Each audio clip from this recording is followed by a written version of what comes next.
Hello everyone and welcome to the latest episode of the Figure Forecast with me, Sam Gardner and Damien Cross. We're going to be talking about the lead up to the Elimination Chamber and throw a couple of predictions in there. Roll the intro and get into it. No nicknames this time? No. No. I forgot about them. Okay.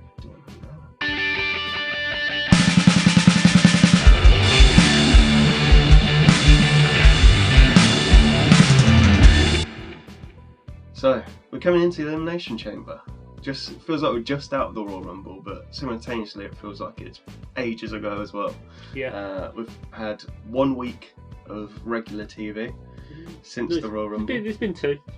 Has it? Yeah, if you get last, we went away last Jesus, week. Yeah. Right, let me start that again. So we're going into the Elimination Chamber. It's been a couple of weeks post Royal Rumble, although it feels like it's been months. A lot has happened in those 2 weeks, and it's kind of exciting going into the chamber. It's mainly around one story, of course, but obviously there has been build for everything. It's the old adage, isn't it? If the top of the card's looking good, the rest of it seems so much better, and I think that's absolutely true. Obviously, we've got this massive story with Sami Zayn and the bloodline, and then the little sort of snippet of Jey Uso in there as well, and what's going to happen with him. I guess let's talk a little bit about what's happened over the last couple of weeks post Royal Rumble. Yeah, so we started immediately with Roman and Cody being the focal point. Cody came out, cut a nice promo, a very Cody promo, and that seemed to be like where the story was going. We've further along the second week on Raw, because I will separate them into the two different shows. The second Raw, there was a promo between Cody and Paul Heyman. What a promo. Great promo. Really set up the stakes and made it feel important because it had taken a bit of a backseat to the SmackDown side of the story. It's added that personal aspect to it, hasn't it? Which really elevated it. So in line with the Sami stuff. We've still got a week of shows to go before Elimination Chamber. It will be very interesting to see what happens on Raw this coming week. If you're listening to this, you've probably already seen it. Same with SmackDown. That will be coming next week. It'll be interesting to see that final step, but definitely built hype for this. And this match isn't even at Elimination Chamber. They've just started that story, obviously, because it's for WrestleMania. The other side of the coin is the bloodline stuff all over on SmackDown. The first week, no Jey Uso on SmackDown, doesn't appear at all, and we end the show with it. Roman Reigns coming out and attacking. Roman Reigns coming out and then Sami Zayn coming out and attacking him. Yeah, he sort of addressed the whole situation, didn't he? Yeah. And was mentioning Sami and saying, well, he wants him at Elimination Chamber and everything. And then, Sami comes out, spears him, but then is attacked by the rest Solo and Jimmy. Which is a great way to kind of... Yeah. You put Sami on the front foot. He's not being super defensive. He's going after Roman now. He wants Roman's blood, which is just further great storytelling in this storyline. This SmackDown just gone, there's a title match for the SmackDown Tag Team titles, and we still haven't seen Jey. Jimmy seemed confident he was going to turn up, but now seems unsure. Comes out for the match. Jey triumphantly makes his return through the crowd. Have a really good match, as they always do. And then we follow on the story later with Sami and Jey backstage, kind of having a meeting, and Sami saying he acknowledges Jey Uso. And now...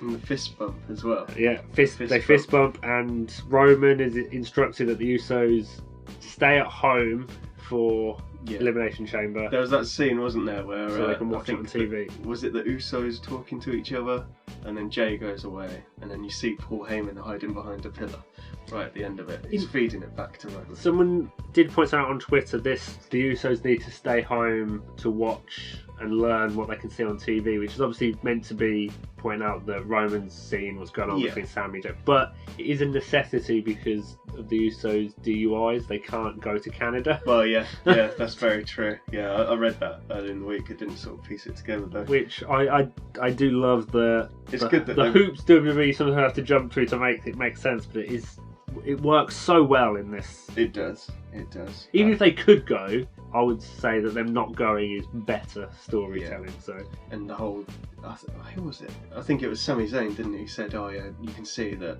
Roman saw Solo has a bit of a brain of his own, and now he's keeping him so close to the side of it. So Solo's the only one that Roman's bringing up there." I just can't wait for this match at the Chamber. Yeah, this one, I'm more excited for this one match alone than the rest of the Chamber, and that is not criticising anything to do with the rest of the Chamber, because I love Elimination Chamber matches. Yeah, exactly. And we've got 2 of them. We've got a big singles match on the card, but this is selling Elimination Chamber. Yeah, for sure. There was one bit on this show with this storyline that I hated, and it's the thing that WWE do so often.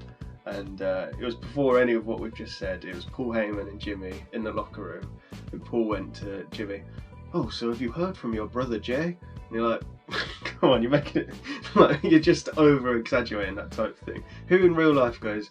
So, like, for example, I go, "Oh, so where's your dad Adrian, Damien, this weekend?" Yeah, that would be a weird thing to say. It's one of my many bugbears with WWE, but I'll let them have it.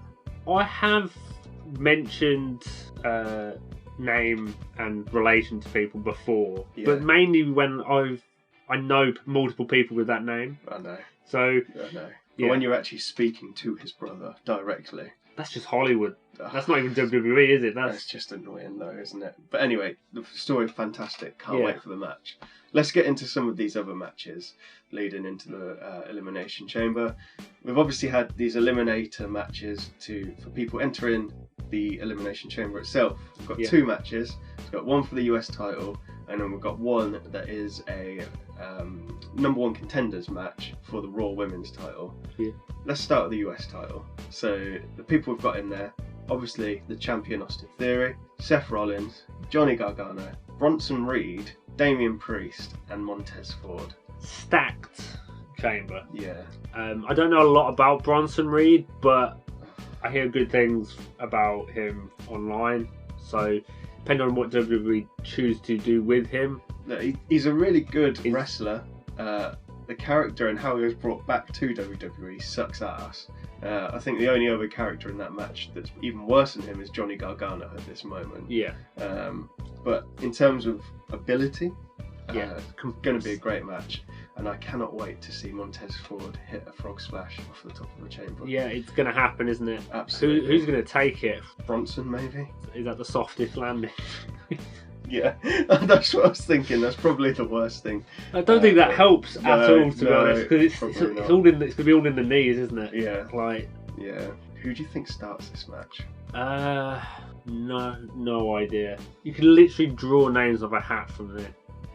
Yeah. I think Theory starting is the best choice, because either he goes on to win, in which case he looks really strong, really good performance, or he loses, but because he started, he's got that out of, I had to defend my title against 5 people.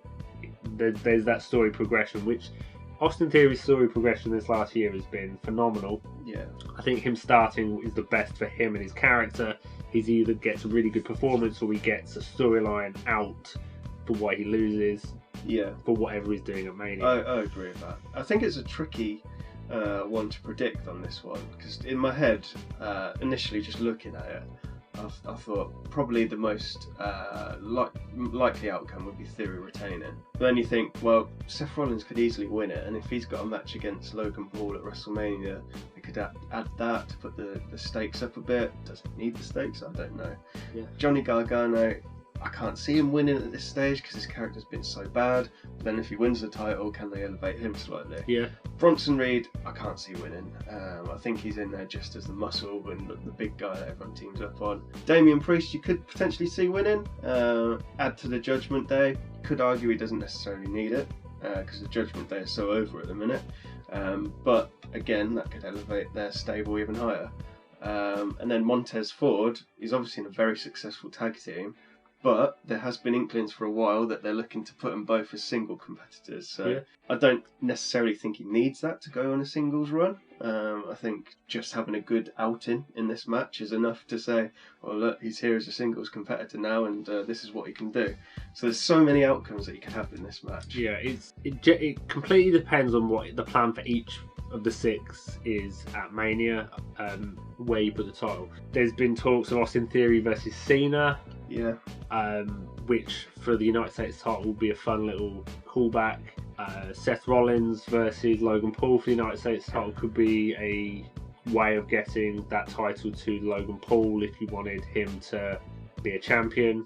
Obviously that's entirely WWE's choice whether you can get that publicity. Johnny Gargano, again, like you said, is in need of that character kind of twist. Bronson Reed could win. I don't know what he's going to be doing at Mania, but yeah, it's so hard. It's a great one, isn't it? I'm thinking it's going to be. I'm between 3. I'm between Austin Theory, Seth Rollins, and Montez Ford. I've got a theory, funnily enough, that Austin Theory is going to win. There was no pun intended there, so I'm sorry about that. But I've just got this in my head. Theory wins. Yeah. Loses the belt to Cena at Mania. Monday night. Yeah. Night 1, night 2. Well, night 1. Next night, Monday Night Raw, after Mania, Cena is saying, I'm going to bring back the Open Challenge. Yeah. Jay White comes out, takes it off of him. Yeah, I mean... It's just my perfect scenario. It is a perfect fantasy booking. The Cena Open Challenge was such a good... it's a great period, wasn't it? Period for Cena. Cena doing like indie wrestling. So many good matches he put on during that time. You could very easily use that to massively boost an incoming wrestler. So if Jay White to WWE is a done deal, he has lost his loser leaves Japan match, so he's going somewhere. Yeah. If it's to WWE, that would be a great way to introduce him. So would be cool.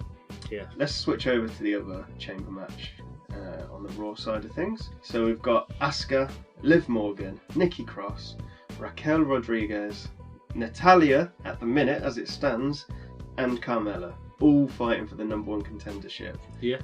To face Bianca Belair for the Raw Women's Championship at WrestleMania.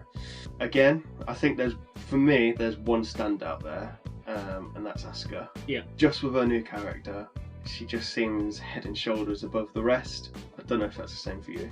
Yeah, there's obviously potential in most of them. I feel like you could build big matches around all of the competitors in there, especially as this isn't going to be one of your headline matches. Obviously the headline match is Rhea versus Charlotte, but yeah, and also again in terms of what these wrestlers can do, I think it's a very stacked chamber. There's not necessarily a weak link in terms of in-ring ability, and I'll be looking forward to seeing some of the spots they can pull off. Yeah, I mean, just looking at them, like I say, Asuka, clear favourite for me. Yeah. But I'd also love to see Raquel Rodriguez against Bianca Belair.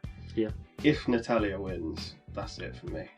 I think Natalya's now at the point where she's an enhancement talent rather than she's never main been eventer. good. She has never ever been good. No, I don't want to completely bury her, which I'm absolutely doing, but I've just never warmed to her. If she wins, I'll wear the cat ears that she used to wear for a month. Every day. Every day if she wins this match. She's not winning. You heard it here live. Well, not live, I heard it here live. I've got more chance of winning than Natalya. But look, I think it's got to be Asuka, but I think it should be a good match. I love an Elimination Chamber match. I think you get some of the drama from like a Royal Rumble style match of people coming out. There's always some cool spots. There's been some funny botches in the past. Pod doors not opening or opening. Yeah.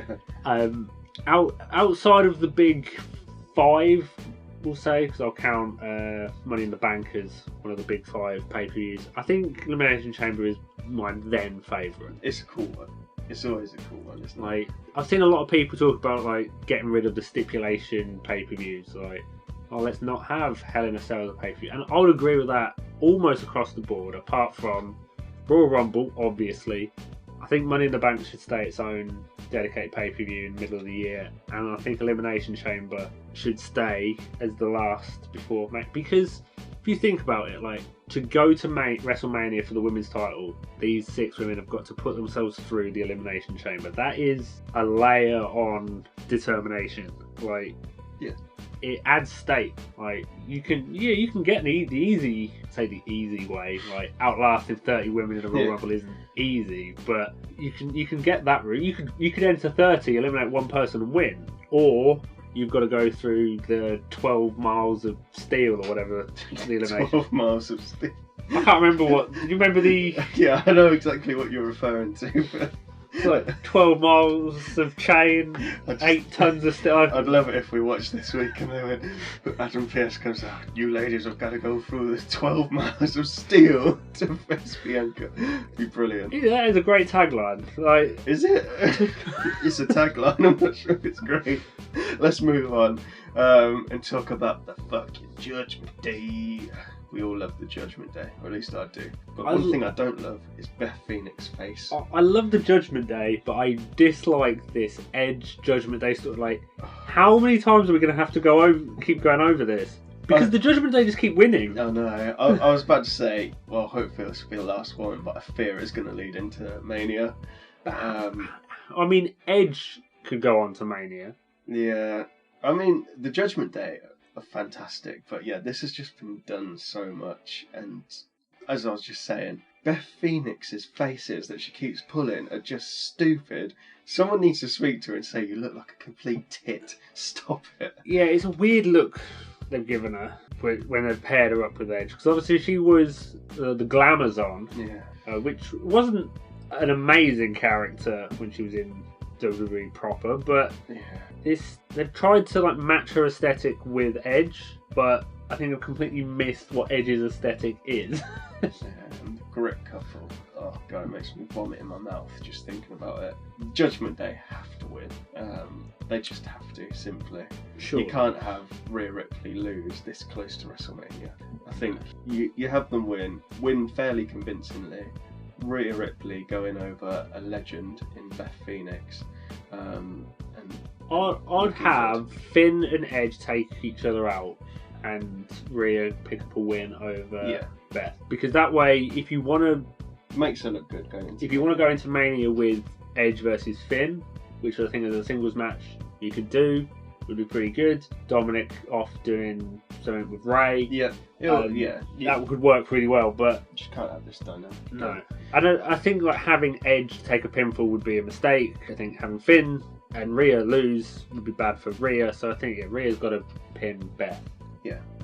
Let's move on anyway. Speaking about legends, on Raw this week we had the Steel Cage match with Becky and Bayley, and Lita returned. Yeah. And it's been heavily rumoured that Trish Stratus is now going to return this week, and we're going to have a triple threat between Damage Control and Becky Lynch, Trish Stratus. 6-woman tag, not triple threat. Sorry, my bad. But yeah, Trish Stratus, Becky Lynch, and Lita. It's a match that's not billed currently, but it's heavily rumoured that it's going to be on the card. I see this more as a Mania match than a Elimination Chamber match, surely. Okay. The returning legends for Elimination Chamber? It's been done before though. It has. I think Trish faced Charlotte at Elimination Chamber. It has been done before. I would see it more as a I don't think they Mania. can stretch this Bayley and Becky story out any further because it already feels dead in the water. I feel like you've got to stretch it to Mania at this point. I don't think there's enough time to build a whole new story for each of them. Maybe. I guess we don't preview this match then for the we can talk about it. I think it'll be a really good match to see. I always love seeing Trish and Lita come back. 2 of the only women legends who they were kind of at the level that a lot of the women wrestlers are now. When they were wrestling, it was kind of, and they're still great as well. Yeah, but it was part of the Divas era, but they were wrestlers. Yeah. So for me, what needs to happen is Damage Control needs to split because it feels like the faction's not working. It was great when they came in at SummerSlam, but you saw at Clash that the fans, especially when we were there, are behind Bayley, and her heel character for me just doesn't work. I think what you need is the other 2 to take her out, change her into a babyface, and that's how you go into into WrestleMania. Problem for me isn't with damage control. The problem for me is the fact that it's those title belts, and we could do a whole podcast episode on this. Maybe we will, but WWE need to get rid of the women's tag team titles. They don't have anywhere near enough tag teams to do it. They just have to. They keep having to pair random pairs together to challenge it. And that's fine as they do it on the men's side all the time. They'll pair two people together, they'll go on a title run. But they also have established teams. And you don't have that in the women's division. They've also got tag titles down on NXT, and they also are in the same sort of problem, but they don't have it. And I mean, they just split up a tag team down on NXT, but it would be fine to have one and it be across all three brands. That would be absolutely fine. But it's not working. If they want a secondary division in the women's, a US/Intercontinental style title would work perfectly fine. They've got enough women for that. Yeah, I think you're right. But they don't have any teams. I think you're right there. And that makes... Because who have Damage Control feuded with for the titles? All it was Alexa and... Was it Asuka? Yeah. And Bianca. Yeah. Since SummerSlam. Trio, yeah. When was the last time they defended them? I don't know. It's a weird. I mean, story. I know they've got the story with Dakota Kai being hurt at the moment, but let's see what happens. It might be on the card. It might not. Yeah, it's a weird one. There's a lot that we need to fix in the tag women's division, but there's another match that we are not 100% sure whether it will be on the card yet, but I think it's indicating that it is going to be on there. It's Brock Lesnar and Bobby Lashley. They had the whole contract segment on Raw where Bobby said, I need to bring it back to my team and we'll check it all over. But then Brock Lesnar just destroyed him with 2 F5s. I love what Brock does because he's one of the rare performers that actually listen to the crowd when they go one more time. Yeah. And he just hits another He knows F5 how to work with the crowd. I love this sort of match. Big, beefy boys against each other, and you don't get bigger or beefier than big, beefy Bobby and big, beefy Brock. Yeah. I mean, I kind of want this as a Mania match with a stipulation.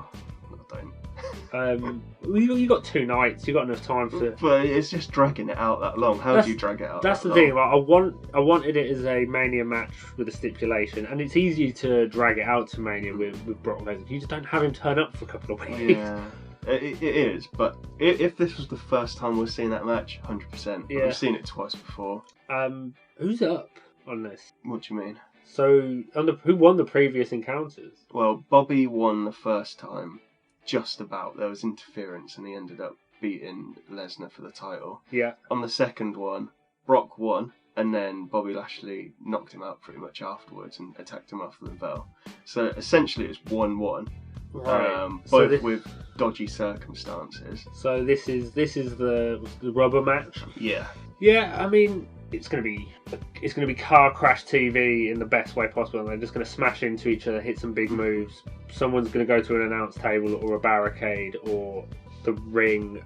It's not the main event, so they're not going to the ring. But it's gonna be great, isn't it? Like, what I guarantee there is a spear through the guardrail. Yeah, without a doubt. Almost certainly. They love that spot so much. We haven't brought it up, but obviously we've been introducing a friend to WWE. Came to watch Royal Rumble with us. Poor bastard, staying up until 5 a.m. He did. Coming to watch Elimination Chamber as well. I think that's the match that's probably going to be for him to enjoy because it's just going to be smashing together. And I think you need that kind of thing on the card. Yeah. You want the work rate match. You've got the story match with Roman and Sammy, but Bobby and Brock is just going to be 5-10 minutes at a push. It's going to be a great one. And I think if you push me, I think Bobby Lashley will win.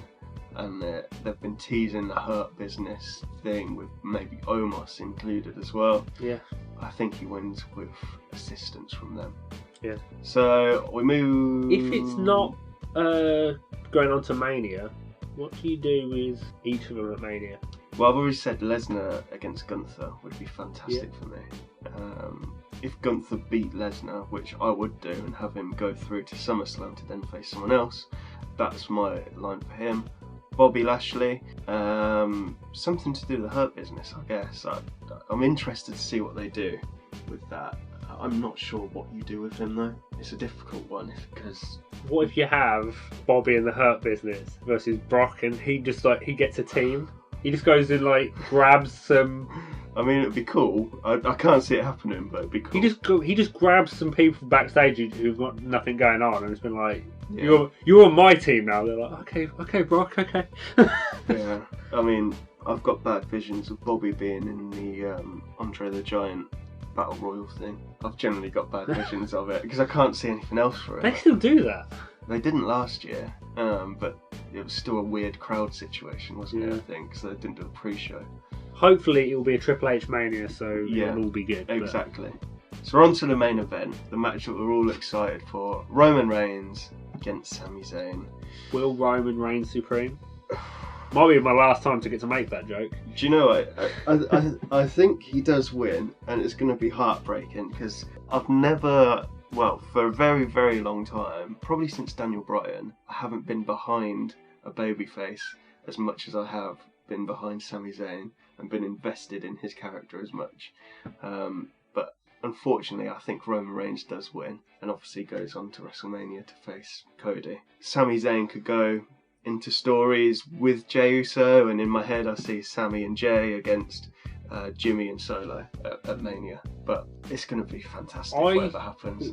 I think there's one person that Roman has faced and not beaten. He got disqualified. That was his match against Seth, where Seth came out in the Shield gear. Yeah. I think that WWE needs to pull a similar result with this. Roman doesn't lose the title, but he doesn't get the clean win. Like, he gets disqualified or something. It's not Roman beats Sami. That can't be the story. The story can't be that Roman puts Sami down. It needs to be that something stops Sami from winning. I see what you mean, because it seems like an abrupt ending if it's just Roman beating Sami at the Chamber. But then I don't know if it works as a triple threat at Mania. I don't know if it does either. But I just feel like if Roman just steamrolls clean win over Sami, do you then start to have people turn on the Roman Cody story? Is there a way for Roman to do double duty and defend one belt on the first night, one belt on the second night? Because Cody's always said it's the WWE title that he wants. The only problem with doing that is whoever goes first has to lose at Mania. Do you think? That's the hype gone. Yeah, I suppose it's the whole beating Roman, isn't it? So if you do it and night one is Cody versus Roman, and Cody wins, then do you still have... Well, actually, if you do it that way around, do you still have the hype for Sami on night two? I don't know if you do. Yeah, you're right. You are 100% right. If it's the other way around, if it's Sami night one and he wins, you've lost the undefeated Roman for Cody. But if Cody goes night one and gets the win, the feud between Sami and Roman still has heat. It still has energy. You could link it in with the whole everything's crumbling for Roman. He's lost the title. He's finally lost the match, and then it links into Sami. Now, without it playing out, it's hard to say one way or another. But I think if you do it that way, it works. But it's a big risk, isn't it? It works better that way than the other. Yeah. Cody goes first, wins, and then Roman's just furious. You have a big bloodline like implosion on night two. It could work. It could. Triple H has got to make that decision in the next few weeks. Well, he's got to make that decision in the next few days, because we're less than a week from this match happening. What I'd like to hope is he's already made that decision. Fingers crossed. We've got some forward thinking, but we'll see. I guess that's the joy of it, isn't it? This is when WWE is at its best. Our brains are working. We're thinking of all these different things, and we can't think of the perfect one. It's not predictable. It's just great. I can't wait. I really cannot wait. The key here is to not be disappointed with which option WWE falls on, because there is so many great options. Obviously, some of them we're going to like more than others, but WWE got to pick the one that they think is best for however many million people around the world watch WWE and watch WrestleMania. We obviously might have our heart set on a particular way. I would love it for Sami Zayn to win Elimination Chamber, but Overall, don't think it makes the greatest sense. You can't really. Sammy against Cody in the main event of Mania. Yeah, I don't think you can sell Mania in 5 weeks. That's like a universe mode on the game, isn't it? It is. But it's looking like it's going to be a great show. The card is absolutely stacked, and I'm so excited for this show. Can't Is wait. that for Elimination Chamber? You mean? Elimination Chamber, yeah, for sure. WrestleMania, even more so. See, it seems so far away, Mania. It's less than 50 days at this point. They put up a graphic on one of the shows recently. It'll fly by. It'll soon be here. It does seem so far away, but yet so close at the same time. Cannot wait. Let's see what happens. There's rumours that WWE are going to bring out some of the Hollywood parody adverts as well. That'd be fun. Because they showed some of the old ones, didn't they? I- Triple H on the horse and everything. I love he sounds so much like Drew McIntyre Does a bit. on that. Like Does a bit. his Scottish accent with an American Yeah. back to it sounds so much like Drew McIntyre. Yeah. Well, that's another thing to look forward to. Yeah. But anyway, that's our little look forward to the Elimination Chamber. Sure to be a great show. We're going to be releasing our predictions throughout the week, so keep an eye on our social medias for that. We'll have official predictions uploaded probably on the Saturday morning. Once the card's been finally announced, we'll predict every match. So yeah, looking forward to it. Let's see what happens, and over to Damien with the socials. As I said, we'll be posting our final predictions for this card across social media on the morning of. You can have a look, see what you think, and if it's already gone when you're watching this, you can have a look how we did. We do need to announce, because we did make the decision at Royal Rumble, I haven't put it on social media yet, we have got a punishment planned for the loser at the end of the year. After the last pay-per-view of the year, which I imagine will be end of November, early December time, the loser across the year will have to get a spray-on tan or some kind of fake tan. Yes. We'll see what's more available as we get closer to the time. But that'll be a fun way to kind of really kickstart the winter. Yeah. I think for At one least of we'll us. look healthy throughout the winter months. Yeah, it'll be. I reckon it'll be kind of funny, and it's not too big of a punishment that we'll feel like we're wasting it for. Yeah, we're not talking Oompa Loompa here, but noticeable. Like Ross from Friends, just one side. Yeah. Left or right? Don't know. But that's just a little bit. We'll talk more about that on subsequent videos, I'm sure. But you can check out everything on our social media by going to Twitter at Figure4UK, Facebook at the Figure Forecast, and YouTube at the Figure Forecast. Thank you very much for listening, and we'll see you next time. Goodbye, my friends.